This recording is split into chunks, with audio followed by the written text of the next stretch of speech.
다음 아이템 김현 기자가 준비했네요. 네, 제가 마지막 아이템 준비했습니다. 마지막 아이템은요, 안방 고향, 자신의 어떤 안방 공략에 나선 후보들입니다. 후보들은 오늘 일정을 좀 살펴보려고 하는데요. 네. 후보들은 오늘은 안방과 고향 공략에 집중하는 모습을 보이고 있습니다. 지금 정치적 고향을 찾은 후보도 있고요. 실제 본인이 태어난 생물학적 고향을 찾은 후보도 있는데요. 일단 오늘의 후보들의 오늘 유세 모습부터 보고 이야기 이어나가겠습니다. 대한민국의 산업화를 첫 번째로 열었던 인천 재물포, 인천 맞습니까? 대한민국의 경제를 앞으로 이끌어갈 경제의 핵심 중심 인천 맞죠? 우리 당진 시민들의 수건인 제2 서해대교 건설에 박차를 가하고 성문산업공단의 우수한 기업들을 대거 유치해서 대전 가서 심상정 사업 이런 인터넷 농담도 많이 있습니다. 그만큼 저 심상정과 대전은 밀접하다는 얘기 아닙니까, 여러분? 시원하게 홈런 스윙 한번 날려주십시오. 마 고마해라. 마이 부었다 이가.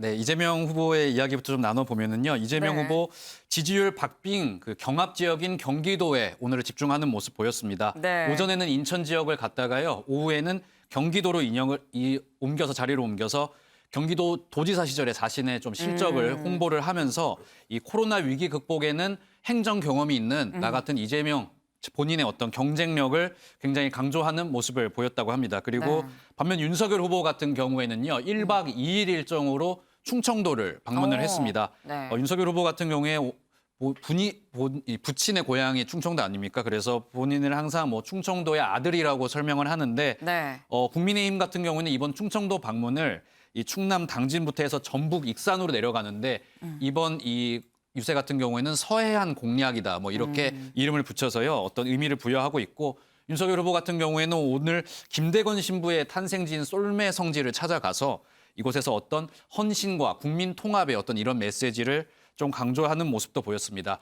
그리고 오늘 가장 눈길이 갔던 게 이 국민의당 안철수 후보의 부산 유세였습니다. 눈에 띄네요. 네, 그렇습니다. 저도 가장 좀 눈에 띄었는데요. 네. 국민의당 안철수 후보 같은 경우에는 자신이 정말 태어나고 자란 고향 부산을 방문을 했습니다. 네. 이 1박 2일 일정으로 부산을 방문했는데 보시는 것처럼 저렇게 이번에는 손에 방망이를 쥐었습니다. 네. 이 저희가 다 기억이 나실 텐데요. 이재명 후보의 이 부스터샷, 이 발차기 퍼포먼스가 있었고, 부스터슛. 네. 네, 부스터슛 퍼포먼스가 있었고, 윤석열 후보의 이 어퍼컷 세레머니가 있었지 않습니까? 네. 이게 굉장히 화제가 됐는데 안철수 후보 저렇게 보시는 것처럼 이번에 안철수 후보의 4번 타자 세레머니를 저희가 볼 수 있었습니다. 앞에 보시는 것처럼 누구를 향해서인지 모르겠지만 마 네. 고마해라 이렇게 이야기를 하면서 방망이를 휘두르는 4번 타자 세레모니를 선보였는데요. 네. 안철수 후보 오늘 부산을 방문을 해서 내가 이야기를 잘 안 해서 그렇지 사실 부산 사람이고 중앙정치에 가서도 항상 부산을 사랑했다. 이런 이야기를 하면서 고향 부산에서 자신의 지지를 호소하는 모습을 보였습니다. 그리고 여기서 저희가 한 가지 좀 더 짚어드릴 부분이 네. 이 부산 유세에 서병수 국민의힘 의원이 이제 네. 참석을 했다고 해요. 그래서 지금 일각에서는 이 국민의힘과 국민의당 아직도 단일화 의논이 진행이 되고 있는 것 아닌가 이런 추측이 나오고 있는 상황이고요. 마지막으로 정의당 심상정 후보 이야기 좀 전해드리면 심상정 후보는 대전과 충남 방문을 했습니다. 지금까지 심상정 후보 꾸준히 노동자들 만나는 어떤 노동 행보를 보이고 있는데 이번 오늘 유세에서도 현대제철 비정규직 노동자 만났고요. 잠시 후 오후에는 현대차 아산공장 방문해서 공장에서 퇴근하는 노동자들 만나서 직접 이야기 들을 예정이라고 해서 본인의 어떤 뚜렷한 다른 이제 선명한 행보를 강조하는 오늘 유세였습니다. 네, 지금 안철수 후보의 이 방망이 세리머니도 눈에 띄는데 지금 김현 기자가 얘기한 것처럼 이 국민의힘의 서병수 의원이 안철수 후보의 부산 유세에 참석을 했다라는 점, 이 점도 이 앞으로 저희가 좀 추적해서 팔로우를 좀 해봐야 될 부분이 아닌가 싶습니다. 이 어제 토론이 끝나고 지금 김현 기자가 이 소개해드린 것처럼 이 후보들 다시 또 이제 전국을 도는 이 유세를 시작을 하고 있습니다. 이 후보들의 전국 일주처럼 이제 각 후보들의 방송 찬조 연설도 이제 시작이 됐는데요. 지금 이재명 후보를 보니까 이재명 후보의 첫 번째 방송 찬조 연설자 경선에서 경쟁자이기도 했지만 지금은 선대위를 총괄하고 있는 이낙연 위원장이 이 찬조 연설을 했던데요. 네, 그렇습니다. 이재명 후보의 첫 번째 방송 찬조 연설은 이낙연 민주당 전 대표가 맡았습니다. 이 위원장 이제 이 찬조 연설에서 이재명 후보의 경험을 또다시 강조하는 모습을 보였습니다. 네. 이낙연 대표 이 경험, 특히 이 경험 같은 부분에는 벼락치기로 얻어지는 게 아니라고 강조를 하면서요.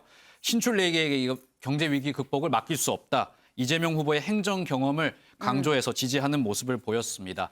반면에 이제 윤석열 후보 같은 경우도 찬조 연설자가 내정이 지금 되어 있는 상황인데요. 네. 국민의힘의 유일한 호남 지역구 의원인 이용호 의원이 내일 윤석열 후보의 방송 찬조 연설자로 첫 번째 찬조 연설자로 선보여질 예정입니다. 네. 지금 우연치 않게 양강 후보 모두 이 호남 지역 출신 정치인이 그러네요. 첫 번째 방송 찬조 연설을 맡아서 눈길을 끄는 모습이었습니다. 네, 지금 보면 이낙연 위원장 지금 직접 몸으로 뛰기도 하고 방송 찬조 연설도 하고 지금 계속 이재명 후보의 지금 지지를 열심히 호소를 하고 있습니다.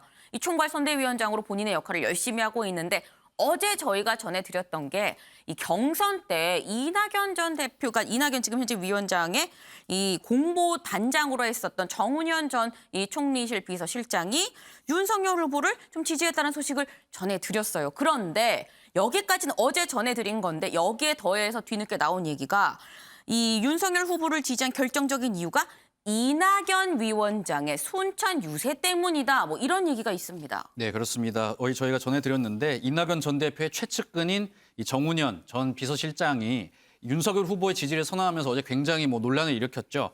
화제가 됐었는데 네. 말씀하신 대로 이 결정 과정에 이낙연 전 대표의 순천 유세를 보고 윤석열 지지를 선언을 결심을 했다. 이런 이야기가 나오면서 굉장히 화제가 됐습니다. 때문에 도대체 이 이낙연 전 대표의 순천 유세가 어땠길래 과연 윤석열 지지를 선언했을까 이런 이야기가 굉장히 많이 나왔었거든요. 네. 우선 영상으로 직접 확인해 보시고 이야기 이어나가겠습니다. 그런데 평화의 유전자는 민주당한테만 있고 설마 국민의힘이 여기 온 건 아니겠지요? 이재명 하십시오. 이재명. 네.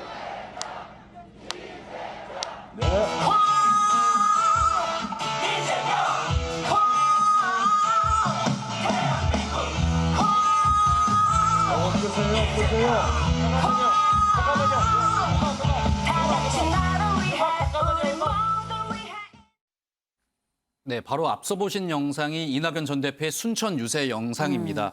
이 조금 영상을 저희가 덧붙여서 설명을 드리면 이낙연 위원장이 지지 유세를 하는 도중에 갑자기 이 로고송이 나오면서 이낙연 전 대표의 발언이 묻혔습니다.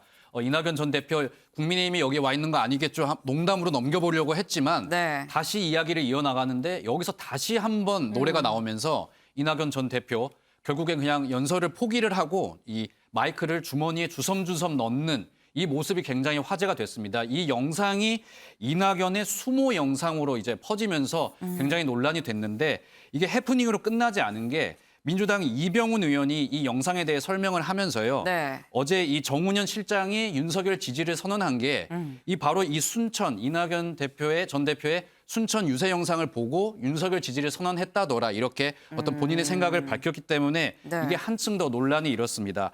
민주당 즉각 해명에 나섰는데요. 네. 일단 이 순천 유세 현장 사고는 진행 실수에 의해서 일어난 거지 어떤 장 전 실장의 결정과는 전혀 무관하다 이렇게 네. 일단 해명을 낸 상황인데 하지만 이 여러 가지 이야기와 함께 이 순천 유세 현장 영상이 계속 지금 화제가 되고 있는 그런 상황입니다. 네, 윤경호 위원님.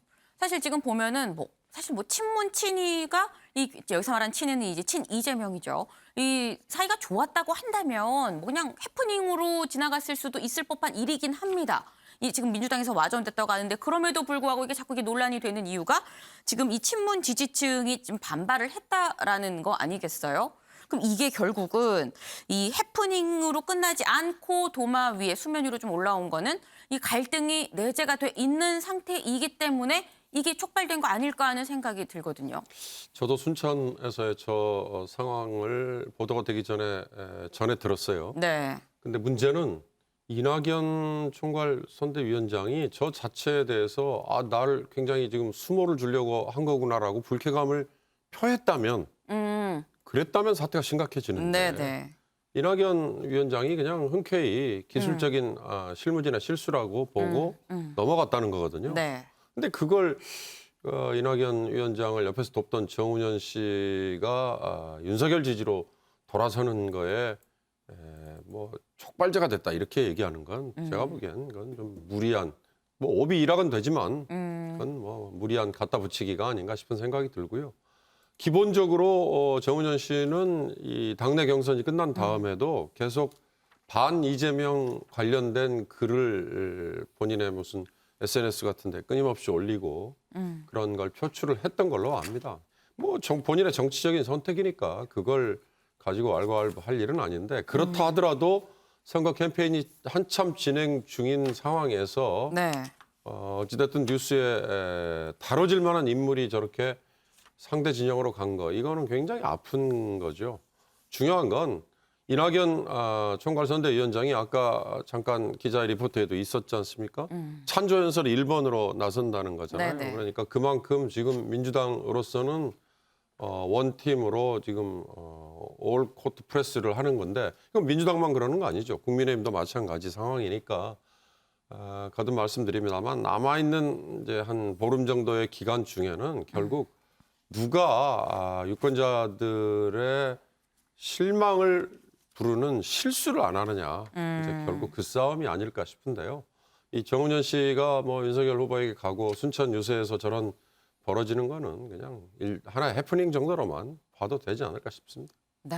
지금 이낙연 위원장이 문제를 삼지 않은 부분이기 때문에 사실 이걸 이게 뭐 오비일학 정도로 볼 수 있는 거지 더 크게 확대 해석할 일은 아니다. 뭐 지금 이런 말씀을 주셨습니다. 그런데 사실 유세 갖고 제가 아까 말씀을 드렸었죠. 이 지금 선거가 가까워져 오면서 뭐 말 한마디 행동 하나가 다 지금 굉장히 요만한 것도 좀 크게 좀 논란이 되고 있는 그런 상황입니다. 근데 이런 게 유세에선 정말 뭐 정말 비일비재하게 나타날 수 있는데 민주당뿐만이 아니고 국민의힘도 마찬가지입니다. 이 김영 기자, 네. 보니까 국민의힘에서는 유세에 쓰인 이 선거송을 두고 지금 논란이 되고 있어요. 네, 그렇습니다. 윤석열 후보 캠프에서는 어느 60대 노부부의 이야기라는 곡을 어떤 로고송으로 사용을 하고 있습니다. 네. 그런데 이 노래를 부른 임영웅 씨가 있는데요. 가수 임영웅 씨가 이 노래를 이제 재편곡해서 부르면서 사실 이 노래가 화제가 되기도 했었거든요. 네. 근데 이 임영웅 씨 그 소속사 측에서 이번 선거에 대해서 우리 측에서는 어떤 노래도 이제 정치인에게 제공을 한 적이 없다. 선거송으로 제공을 한 적이 없다는 입장을 내면서 네. 이 60대 노부부의 이 로고송을 국민의힘에서 허락 없이 사용한 거 아니냐 이런 논란이 또 일었었거든요. 네. 저희 프레스룸이 직접 이제 국민의힘에 어떤 뭐 사연이 있었는지 이야기를 직접 들어봤는데요. 국민의힘의 해명 직접 들어보시겠습니다. 예, 뭐 그 곡 같은 경우에는 임영웅 씨가 부른 버전이 아니라 다른 가수분께서 부른 버전을 저희가 사용을 한 것이고요. 임영웅 씨가 부른 버전과는 무관한 상태입니다. 네, 국민의힘에서는 이 편곡이 되기 전 노래인 이 원작자와는 어떤 저작권 협의를 마친 상태이기 때문에 이번 이런 논란, 그 임영웅 씨의 노래를 마음대로 사용했다는 이 로고송 저작권 논란에 대해서는 네. 일종의 해프닝이다 이런 해명을 내놓은 상태입니다. 네, 지금 이 유세 갖고 참 말들이 많습니다. 그런데 이 윤석열 후보의 이 유세를 좀 보게 되면 문재인 정부에 대해서는 굉장히 좀 세게 비판을 합니다만 뭐 문 대통령도 그렇고요.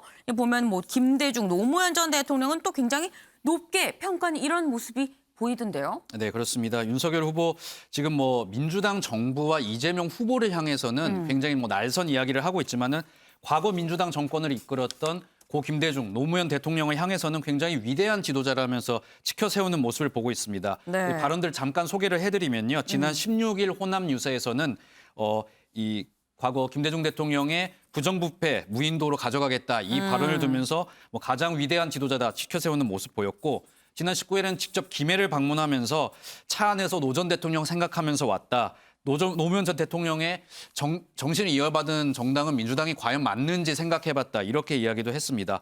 오늘도 마찬가지로 어떤 협치의 이야기를 하면서요. 네. 지금 이 민주당 정권, 이 민주당 사람들이 아닌 과거 민주당 사람들과는 협치를 할 의향이 있다 뭐 이런 식의 이야기를 하면서요. 네. 조금 현 정부와 지금 민주당 그리고 과거의 민주당 정부 인사들과는 조금 거리를 둔 듯한 모습을 보여서요. 네. 어떤 이 온도차를 두고 윤석열 후보의 언어의 온도차를 두고 지금 눈길이 조금 가고 있는 상황입니다. 네. 소정섭 위원님. 네. 지금 보면은 문재인 정부는 비판을 합니다만 문 대통령도 그리고 뭐 김대중, 노무현 전 대통령도 굉장히 높게 평가합니다. 이유가 뭘까요? 윤석열 후보가 이제 여권의 약점을 보고 그 틈새를 벌리려고 하는 거죠. 결국 이제 현재 여권은 이낙연 전 대표가 총괄 선대위원장으로 등판을 했지만 여전히 이른바 친문 세력과 이재명 세력 간의 화학적인 결합이 잘 안 되고 있는 것으로 보입니다. 그런 상황을 윤석열 후보가 보면서 계속해서 이제 틈 벌리기를 시도를 하는 거죠.